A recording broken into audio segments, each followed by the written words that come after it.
Good morning, Turfs Up Radio. Wayne Voles, Profits Unlimited, coming to you live from Louisville, Kentucky. Yes, indeedy. Oh, my. We got a great show planned today. Looking forward to you guys getting involved with us as always. And appreciate you being with us here on this Wednesday, hump day. We'll be on January 7th, I think, is what we're on to right now. So 7 days into January. It's hard to believe 2026. And before we know it, we'll be talking about being Valentine's Day and then Easter. And then, oh my gosh, one thing's going to lead to the next. And we'll be saying, oh man, what are y'all doing July 4th or Memorial Day? Or then we'll be back rolling around to fall leaf cleanup. So that's how quick. It's like that country song that says days are slow and years are fast. And that's daggone truth, no doubt about it. But hey, I appreciate you guys being with us here today. We got a cool, cloudy day going on here in Louisville, Kentucky today. I'm not sure what it's like where you guys are at, but yeah, we got a cool, cloudy day. It's about 42, 43 degrees outside. But on a very, very, very positive note, it's not raining. And this is our third day in a row that we're out and about in production mode at WLS. So that's a good thing. That's a good thing. You guys sat back and heard me whine and cry about, oh man, we can't get out. We can't get out. It's wet. It's this, it's that. But yeah, we've had 3 days in a row now, Monday, Tuesday, Wednesday. And it looks like tomorrow might be a decent day, as far as being able to get out and about. So looking forward to that. Looking forward to that opportunity to get out and get some work done. Curious about you guys, how it's going. Hopefully you're able to get out and get some work done as well. If that's what mode you're in, to say, hey, if you got some work to get, which I think most of us do, because we had some really weird weather for a lot of people in most of the country, as far as snow starting early and then cold, and then for some people the snow didn't let up. We were talking about that today, but Seth, good morning. Appreciate you tuning us in and listening. Curious, Seth, what you got going on today? You out and about, and are you just inside doing inside office stuff? Regardless, it's all things that need to be done in our businesses. So, hey, do it. People say, well, guys, you ain't got nothing to do. Yeah, man, there's a zillion things to do. When you're running a business, a small business, and I don't mean small by just one or two person operation, just running a business in general, there's always something to do. And if not, you need a mindset adjustment to help you, because not that there's anything wrong with you. We just need to get you in a different mindset, because there's a million things that can be done within your business. So, yeah. Seth says they're getting ready for a lighting install. Good D. Good D. Corey, I got a big shout out coming your way for you too, man. He just hollered at me. Glad to know you's okay, Corey. I got a big shout out here to ask you about how everything went. So good deal. Glad to hear Corey's out and about and alive. And when I say out and about, he's not out running a marathon or anything, but he is listening. Yes, indeedy. Corey said, thanks to the Turfs Up radio team. Surgery went well and he's back on the mend. So good deal. Good deal. So I'm sure you'll adhere to your therapy. And that's the key, man. And I'm not the pot calling the kettle black on this, because I was the world's worst about getting my hip done. But when I finally got it done, I did adhere to what they told me to do. And, it all worked out good, man. So, and I'm sure you will, Corey. So keep that therapy up. If they tell you to do it, I'd do it, and you'll be up and around in no time. So glad everything went well for you, buddy. And I was actually going to reach out to you yesterday, and Daniel and Katie said, man, he's going to be a little bit leery probably, or weary, not leery, weary from his surgery. And also So we want you to know that it wasn't we didn't care about you. We just thought we'd give you a little break yesterday, Corey. So, uh, yes, indeedy. Um, appreciate it. Appreciate all you guys rocking in here. Let's see. Uh, let's see. Great day for work, Mike said. Won't be doing as much work as he'd like to, though. Did the second most painful thing with taxes being number one. Had a tooth pulled this morning. Oh, dang, man. So hope that is all right. No smoking. Mike, you probably don't even smoke anyway, but always, that was always a big thing with the tooth. I never smoked either, but they always told you not to smoke. That suck action or something, was had something to do with the healing process and the whatever dry socket and all that. I'm not pretending to be a dentist, but I did play one last night on TV. No, just teasing. But that was a commercial for you guys that are too young to understand where that came from. But that was kind of a throwback. But Mike said he pushed off his broken tooth long enough. Glad it's over. So the but he said he doesn't smoke, but the whole straw thing's going to be hard. So yeah, I bet it is. So we'll keep our fingers crossed for you, Mike. Say a prayer for you and Corey that y'all have a good, speedy recovery. Because that's always a good thing. And you guys will be back at it. I know y'all are both tough and not going to let anything keep y'all down. So let's just be realistic about it. If it's easy, everybody do it, right? So, but no, Corey, I'm glad you're feeling good. Mike, hope your mouth stays good. And true that, true that. As far as Seth says he's getting ready to do a lighting install. So, like to see it, Seth. Hey, when you get rolling on it and get it done, let us see it. I love to. Katie said take before and afters, for your socials.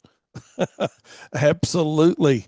And speaking of before and afters and helping your socials, no better time than right now to reach out to Katie. And if you guys want some help with your social media, and as far as getting that because I know a lot of us don't feel comfortable doing like your social media post, or you don't feel like you got the time, or understand really what to do as far as getting your pictures out there and that contact out there with everybody. So if you're interested, that's something that Katie can help you guys with. Now she's not a Luke Trukin from the standpoint of making your phone ring and the marketing side of all that, but that's certainly something Luke can help you with. But Katie's more of keeping your name and in front of your customers, new customers, and potential customers with just making sure that your social media is moving along. So do it. So let's see. We'll do. Seth says he also used Chat GPT to show how it will look to homeowners. So there you go. There you go. So just make sure that the look that you're putting out there is the real you. It's kind of like some of these pictures you see up on Facebook. You know that it's AI generated stuff and just looks fakey. So be careful with that. Some of it looks good. I'm not saying it's all bad or any of it's bad. I'm just saying just make sure that it really reflects what your finished product is, and know that people just want to see the reality of what it's going to look like. It goes back to what my dad told me and taught me all the time. We talked about not painting the sky too blue. And I mean that's something that a lot of salespeople do. That's a lot of what a lot of marketing companies do is they paint the sky too damn blue, and then you can't live up to the blue expectations, and it becomes a problem for you. So, it's kind of like people that take filters with their pictures. And they take up when I'm talking about their personal pictures now. And I just watched a movie on this recently. I can't remember the name of it, but I can't remember if it was Katie or Daniel. Somebody recommended it, but it was about this dude that basically catfished this woman, and Yeah, so just make sure it's real. Make sure it's really you. Make sure it's really your work, and things will turn out a lot better. I promise you on that. So, um, another big shout out. I got a couple more shout outs before we get into our show today. One is for my very best friends, Robin and Timmy Hamilton, who listen to us here on Turfs Up Radio. They've got a welding and hydraulics business in Bardstown, as well as a company called Gator Rockbit for rock drilling. So, but they have another grandson, actually their first grandson. Their second grandchild, but they had a grandson last night, like to welcome Hudson into the world. 8 pounds and 20 and a half inches long. So good size baby, but their daddy's about 6'3" or something. I don't know. Devin's tall guy, thin, very thin, but tall guy. So I'm sure this young man that Hudson, as he comes along, is going to probably be a pretty good sized kid as well. So congratulations though on Hudson, and welcome him into the world. And one more shout out, and that's to Tabitha if she's listening. Um, we had a tomato soup and grilled cheese last night.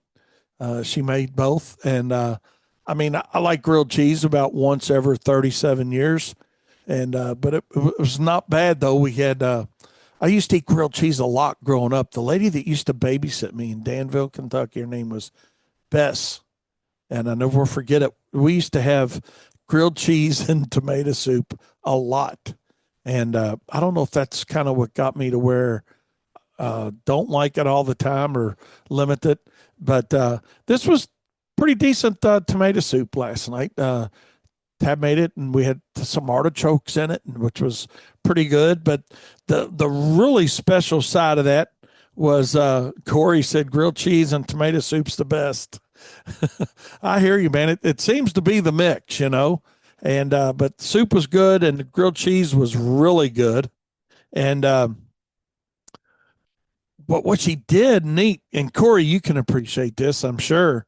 What she did was really cool with the grilled cheese was took croissants and did the croissant, put the cheese in the croissant, and then baked it, not like individual croissants, kept it as a whole, if you will, when it came out, and then made like two large grilled cheese sandwiches, if you will, and then put it in the oven, baked it. And you talk about good.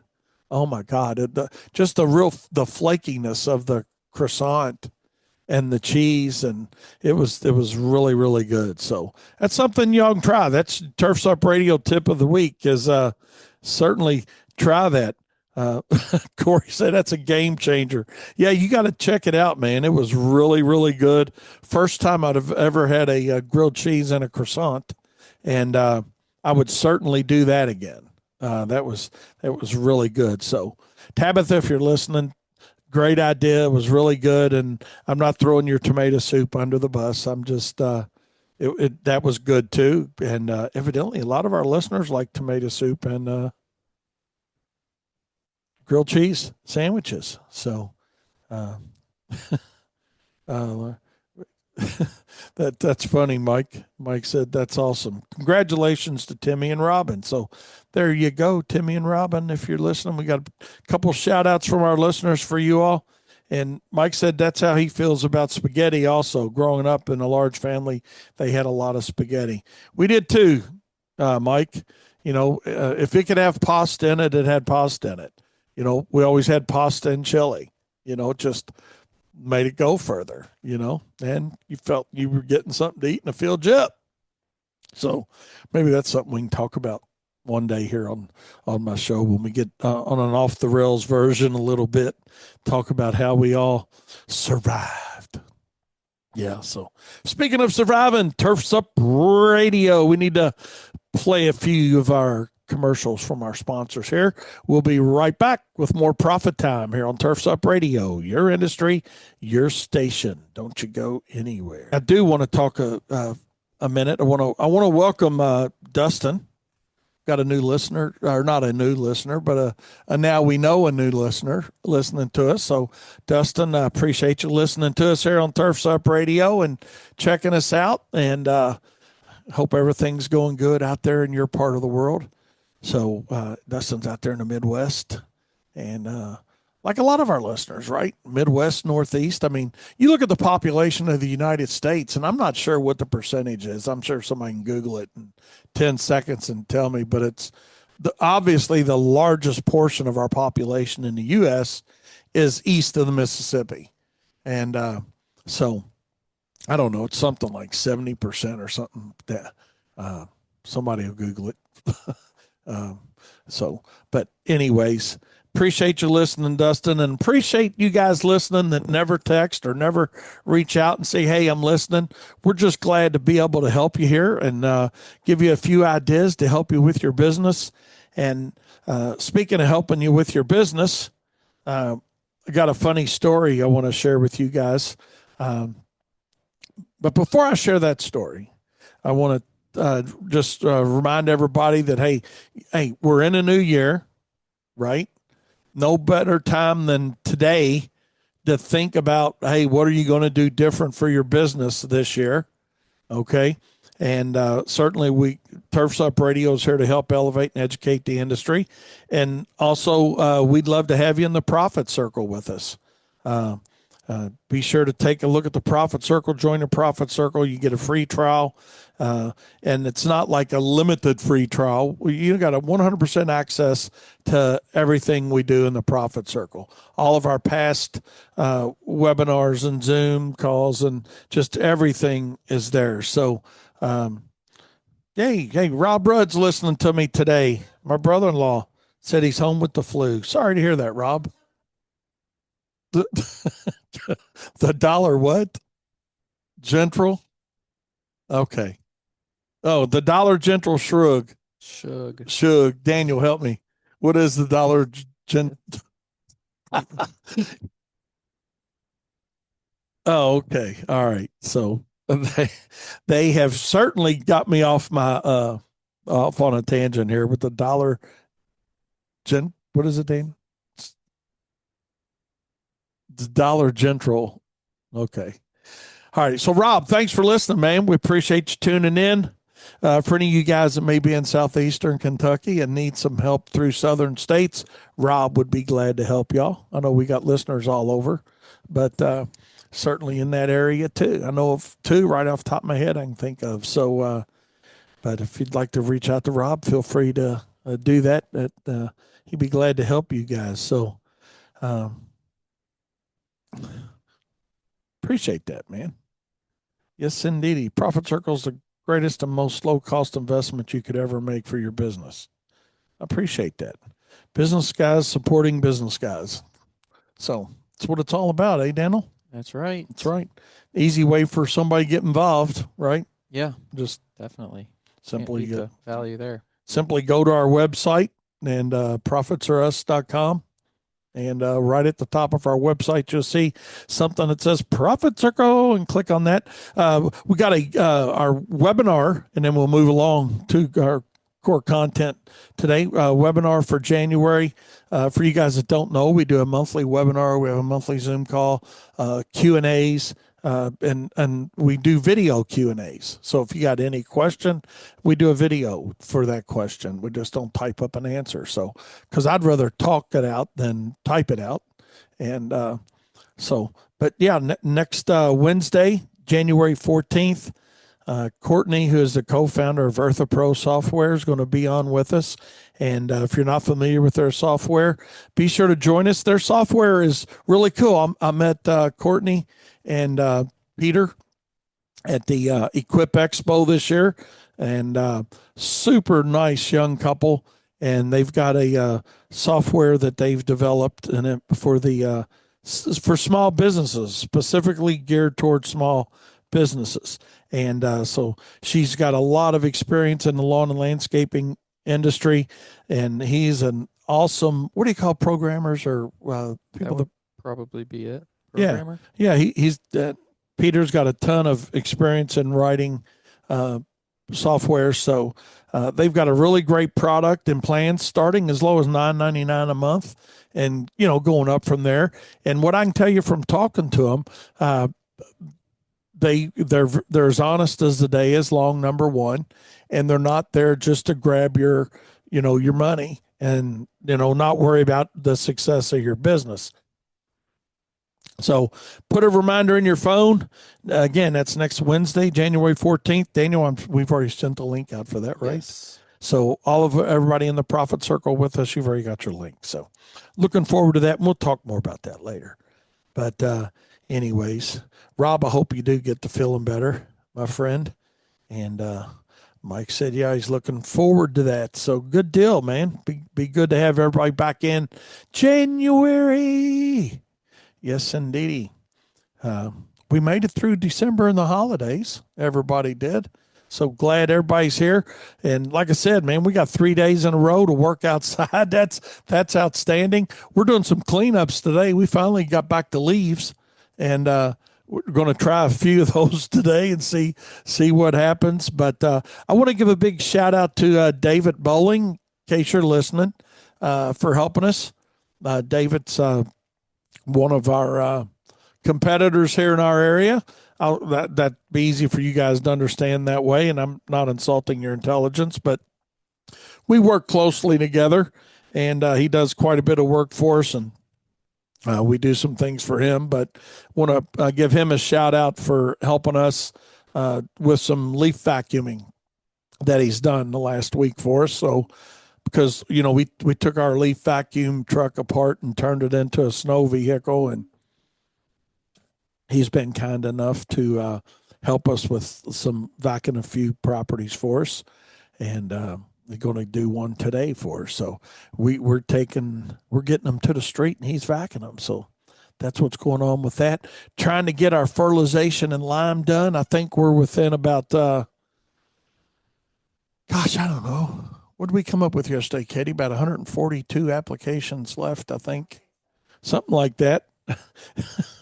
But Lord, it seems like the gift that keeps on giving, man. We just the more we do, the more there are left. But we really got behind. I mean, December kind of messed us up with that. But we're getting close. We're getting close now. And then also we're trying to get our Christmas lights down. So yeah, curious what you guys might be into. Somebody shoot me a text, 502-550-8307. It's 502-550-8307. What are you into today? Let us know. But got a funny story I want to tell you guys as you're texting me, hopefully with some things y'all are into today.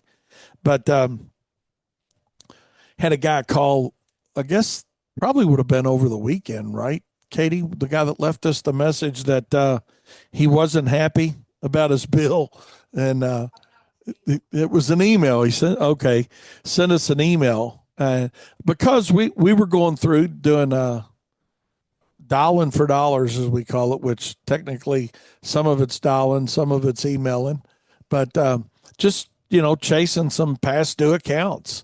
And, that's something that we talk about on here frequently. And I'm going to talk about it here for a few minutes because it's important. If you've got outstanding money due, go after it, get it.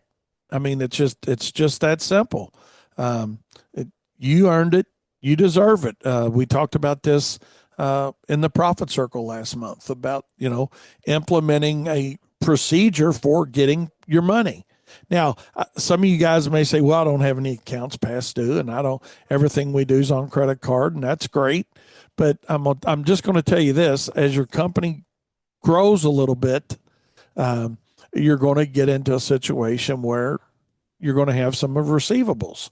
And Even if you have all credit cards, I mean, eventually, even then, you'll still have past due money. It's just people's cards expire. They don't get back to you on getting new ones, whatever the situation may be. It's a better system, but it's not a 100% foolproof system. right, it's kind of like implementing service contracts. It's a better system than not, but it doesn't guarantee payment, just like a card on file doesn't guarantee payment. So, uh, but any matter of fact, that Katie's talking to somebody now about getting a new card Mm-hmm. as we speak. We couldn't have timed that out any better.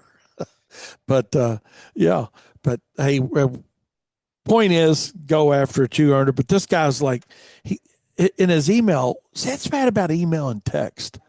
You can't tell Tone. the tone. Yes, that's the word, isn't it? You can't tell the tone where it may sound more aggressive than it is, or it might not sound aggressive and it is. But this guy's was being passive aggressive a little bit, Katie said, with, and I'm not happy about this. Well, we're not happy that you're 3 applications behind. You know, I can't feed my family based on accounts receivable. I feed my family on money that we have in hand.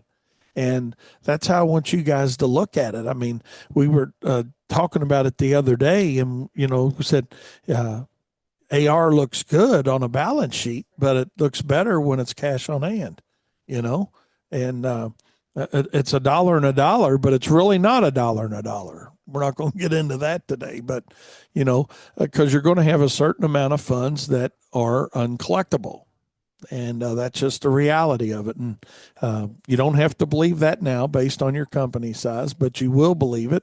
Well, if you were in the profit circle, I'm sure you shared some of those statistics too about Right. When we on percentage our webinar. of even just within small businesses of um, Yeah. invoices outstanding, percentages that is, and how you can collect within X amount of days, and that increases like it. It really has nothing or little to do with I'm a small business. I mean, so to a certain degree, if you're working with a very, very limited amount of customers, yes, but I mean, grow really any small percentage, and you will have something. And the statistics just show that and prove it that it is going to be an issue. Yeah. And I know one of the numbers that you brought up at Found Force, when you were doing a little research for that for me, it was crazy that the average small business has, I think it was like $17,500 Yeah, out in accounts receivable. right. And Which is kind of comparatively speaking a smaller number. that's a So real small number. I'd love to think we got down that far. yeah. So I mean, But again, that it's takes it's into all account though a lot of the small businesses that are bringing that number down to making it smaller. yes. So, whether it's $1,000 or $100,000 or whatever it may be for you, it's all relevant to your company size. But the point is, you've earned it. Go get it. Don't worry about making somebody mad. And like this guy saying, well, hey, because this guy actually, man, we gave him some leniency because he's been a customer for a while. But then when Katie returned his call, and then he didn't take her call, then he called back, she said he was fine. So I think a lot of times, I don't want to say they appreciate the contact, but they appreciate the contact. It's all about what's the reason, because what happens when your AR slows down and you're not getting paid, then your business to business accounts get jacked up. Then I can't pay my suppliers. I can't pay my vendors.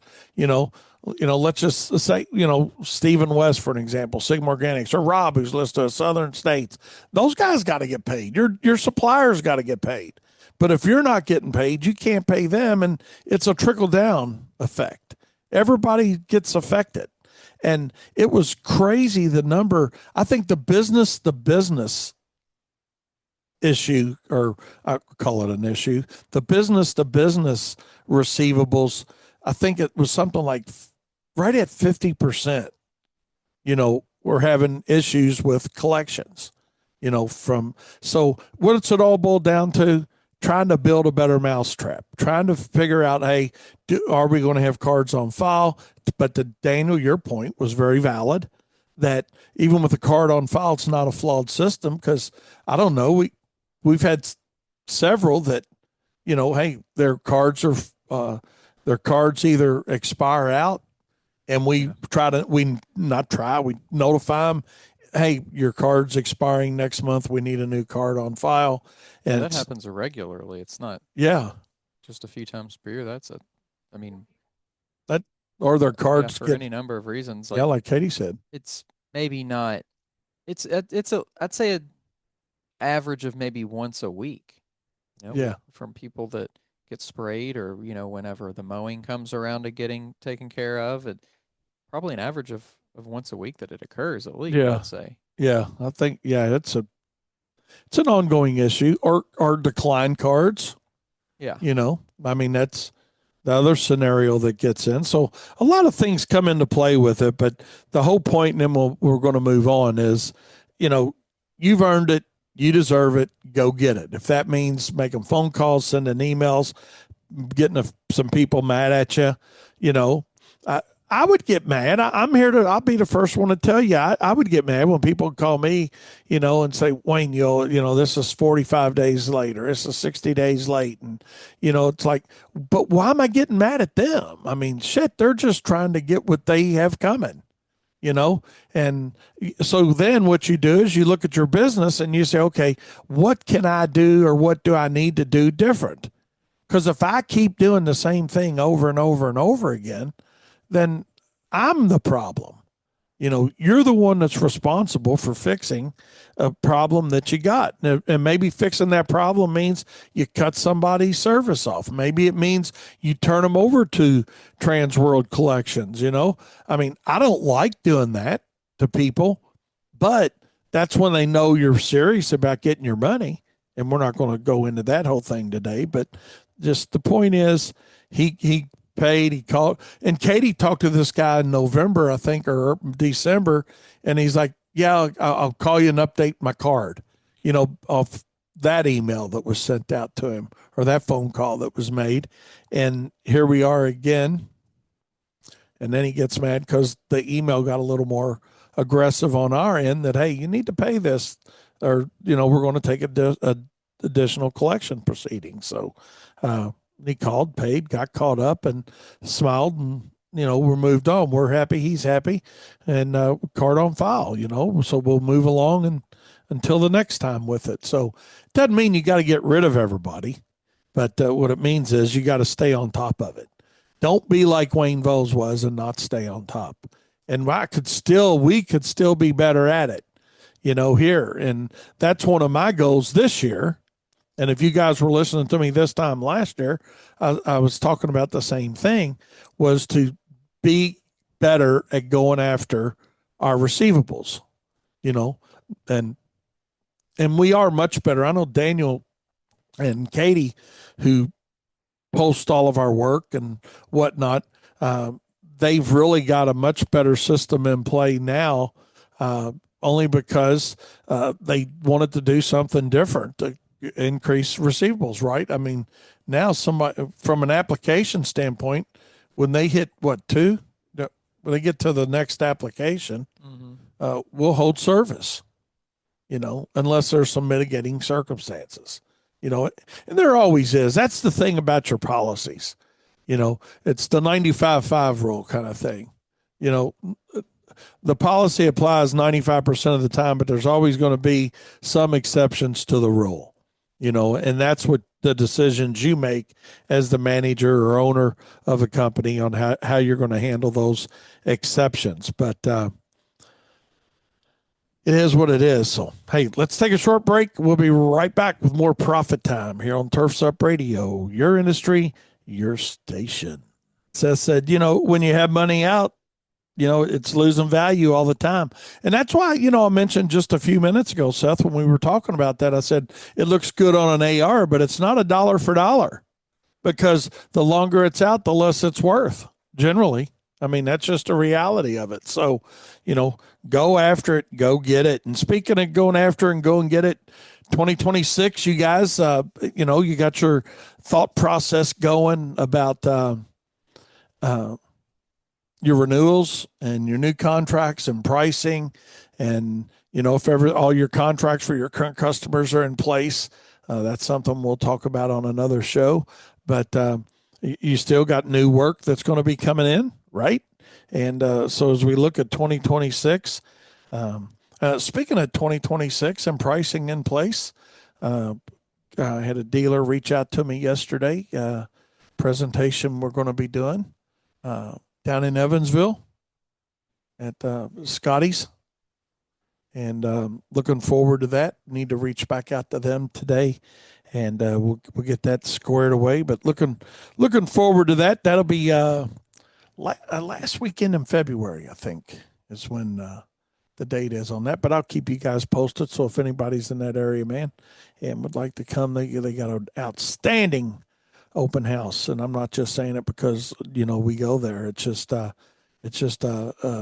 second to none as far as open houses go with dealers. I tell Rick Knapp and now Drew and Katie, who's really running that for them now.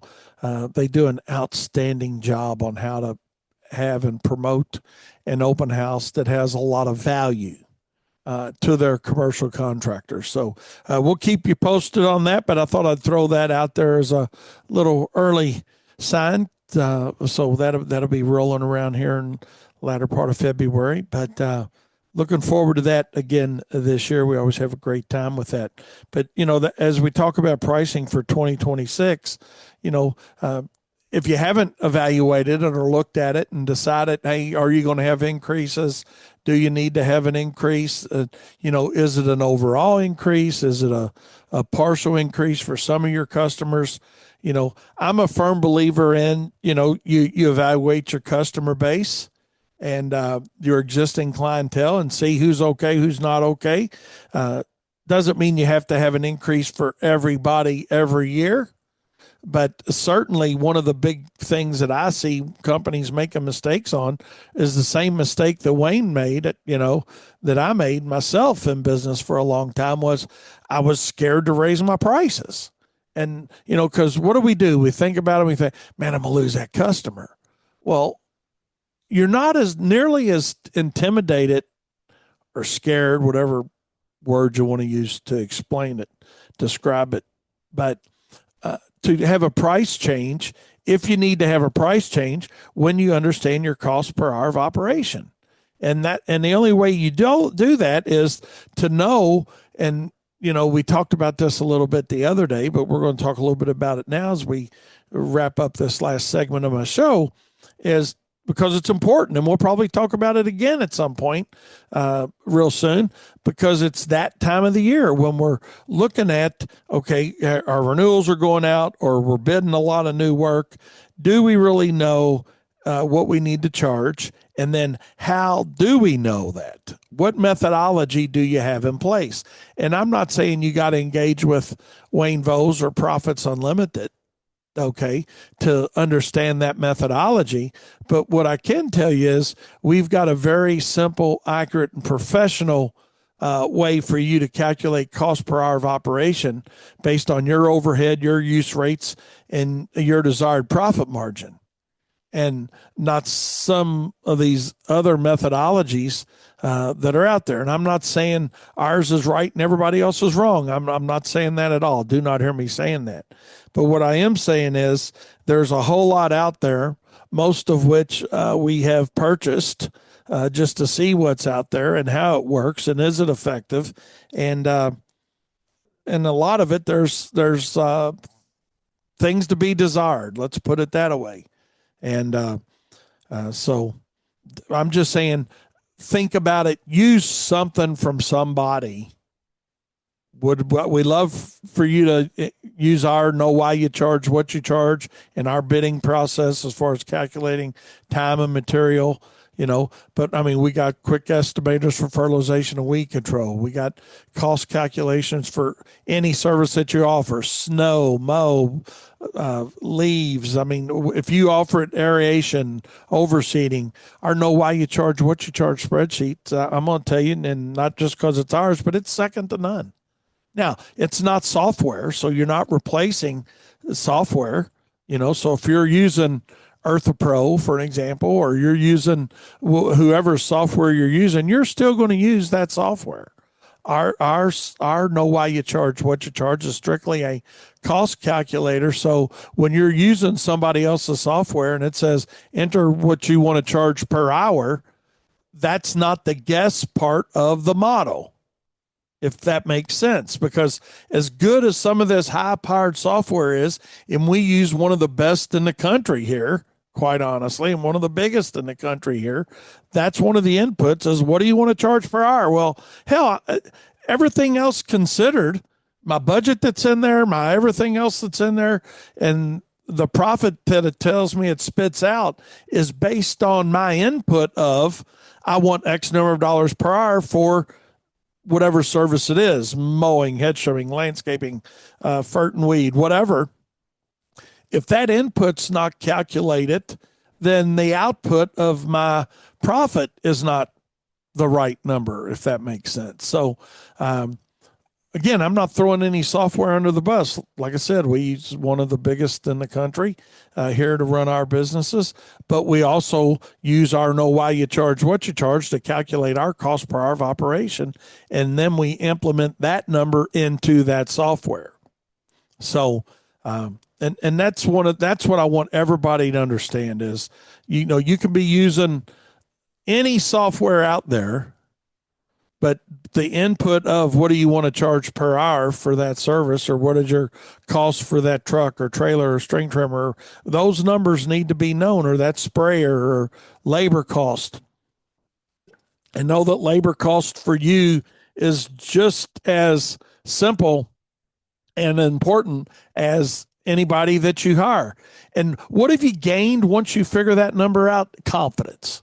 That's what you've gained, the confidence. And that's what it instilled in me when we developed this. And Katie put these on a spreadsheet for us. We used to do them on paper back in the day.